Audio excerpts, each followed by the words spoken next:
So in this episode we'll focus specifically on the infancy of John the Baptist, which is extremely interesting because if you go back to the biblical accounts, his infancy isn't described at all. No, we said, didn't we, in relation to the visitation and baptism picture, that the baptism was the second time they met, but this is an imagined earlier stage. An imagined earlier meeting of the young Christ child and John the Baptist.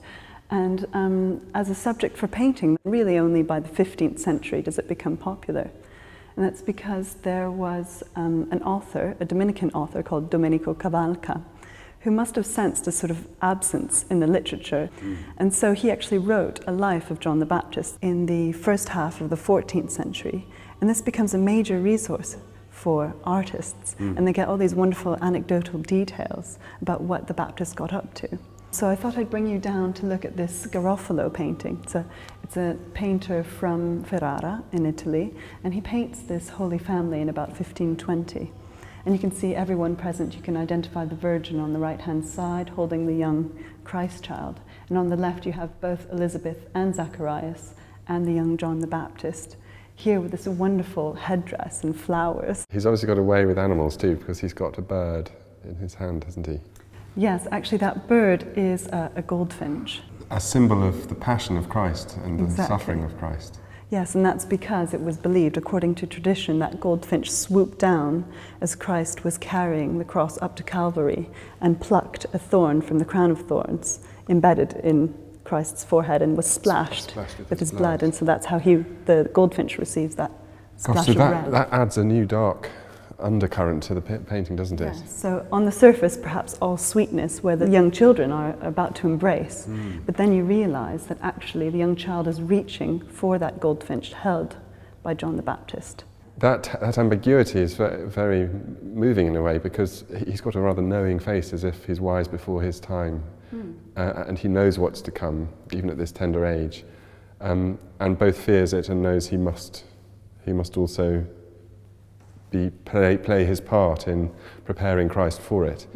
And I feel as if the ambiguity in their gestures is reflected in that, both standing on that rocking cradle. A cradle, like yes. on either side of a seesaw. Exactly, again that surface is a sort of a sweet, tender thing, the beautiful child's cradle, and then you realise that actually it's quite dangerous, it's rocky. Yes. And as they both step on it, the balance is going to switch here, in this moment where Christ grabs at his future, as it were, in the form of the goldfinch. Things are about to change. Yeah. This type of object was particularly popular in Florence, actually, and representations of the young John the Baptist and the Christ child were very popular, specifically the Baptist, because he, of course, was and still is the patron saint of that city. And in the National Gallery we have a beautiful Bronzino painting made in Florence of the young John the Baptist with the Christ child, which I think we should look at next. Yes, So here's Bronzino's Holy Family, and this is painted in about 1540 in Florence.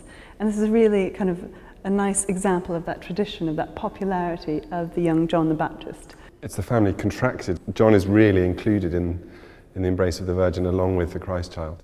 You can identify the young Baptist because you see just at the very bottom his camel hair shirt, and he's holding the baptismal cup, but he's also holding some strawberries, preferring strawberries to the young Christ child that you can imagine, in his right hand. And usually strawberries are associated with the fruit of paradise. So again, this sort of foreshadowing, as it were, or looking ahead to the next narrative moment. And you can see actually he's lost one of his attributes. It's been taken up by the Christ child, the reed cross. It's as if the things of their future are their present playthings.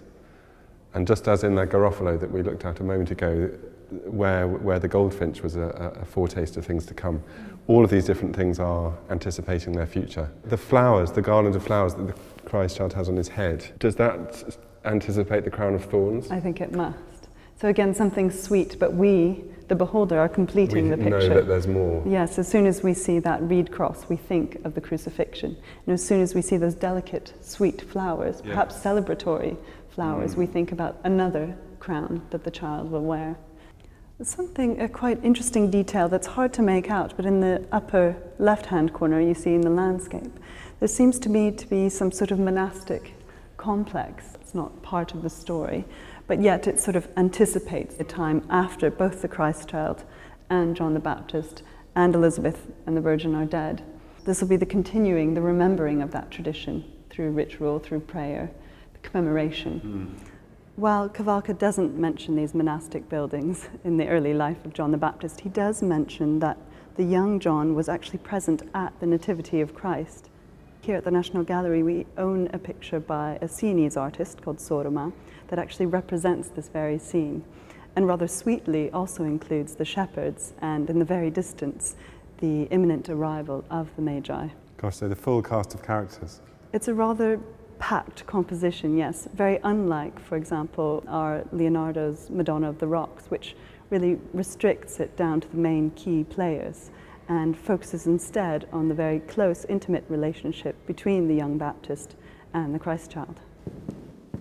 So here's Leonardo's famous Virgin of the Rocks, and you can see how it gets its name, this altarpiece, from this extraordinary, almost primordial landscape that the sacred figures are placed in. And you have the Virgin at the center, and your eye moves beautifully around the painting, is guided through the gestures that Leonardo's created.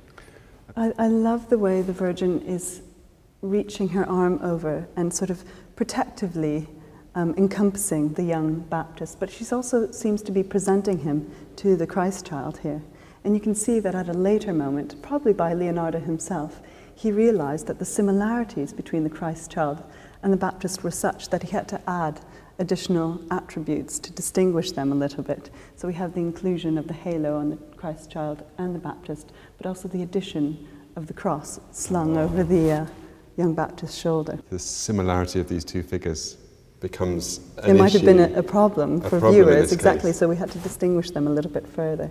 But you can see already he wears little furs, and of course the Christ child would be identifiable by his blessing gesture.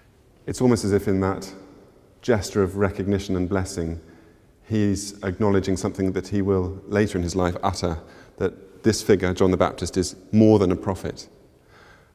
And the similarity too recalls the fact that their birthdays were both celebrated from the very early centuries of the Christian church, the only two birthdays celebrated by the church until the Middle Ages. And indeed, his birthday is placed very specifically at the opposite end of the year from Christ's.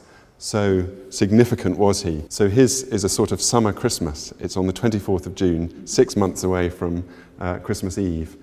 And there's a specific reason too, because the days after June the 24th, after Midsummer, begin to get shorter, and the days after Christmas begin to get longer, and that recollects the fact that the Baptist must decrease, as he says, in order that Christ may increase. So it's a beautiful placing of these birthdays.